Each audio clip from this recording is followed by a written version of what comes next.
Elon, le journaliste de CNN, est arrivé. Un instant.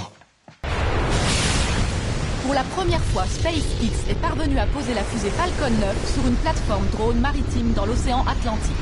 Elon Musk, le fondateur de SpaceX, a qualifié l'événement d'étape majeure de l'histoire spatiale. Le plus riche du monde espionne en cachette les recherches d'un enfant de 9 ans. Tout cela a commencé lors d'un cours de physique, quand Sheldon a entendu un chercheur de la NASA dire que chaque lancement de fusée coûtait des centaines de millions de dollars. Sheldon a immédiatement levé la main pour le contredire.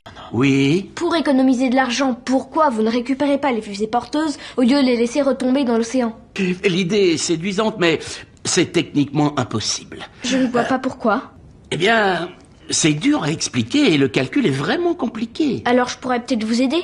Toute la classe a éclaté de rire sans pitié. Mais cela n'a fait qu'attiser sa détermination. Il a donc décidé de calculer lui-même la trajectoire précise pour récupérer une fusée. Le soir, sous sa lampe de bureau, il faisait des calculs comme un fou. Il a même demandé à son père s'il pouvait lui acheter un ordinateur. Mais le lendemain, Sheldon est allé chez sa grand-mère. Il lui a directement demandé combien elle comptait lui laisser en héritage après sa mort. Car il avait besoin d'un super ordinateur à 3 millions de dollars. Sa grand-mère a refusé catégoriquement. Mais Sheldon a décroché le téléphone et appelé directement un conseiller en prêt.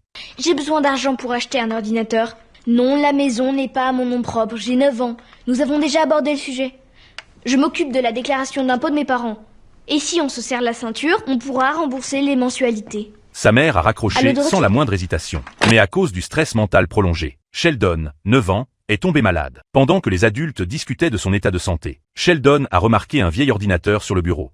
Sheldon, qu'est-ce que tu fais encore? J'en ai pour 1 minute. Cet ordi est super lent. C'est votre famille? Ils sont charmants.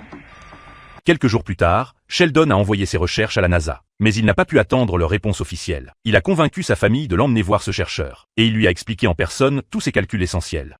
Qu'on utilise un régulateur PID pour minimiser les dispersions sur le site d'atterrissage.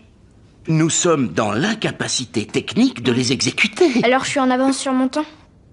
Eh bien, il semblerait, oui. Bon, appelez-moi quand vous serez prêt. Peu de temps après, la fusée d'Elon Musk a été récupérée avec succès. Et lui, dans son bureau, feuilletait en secret les notes de Sheldon.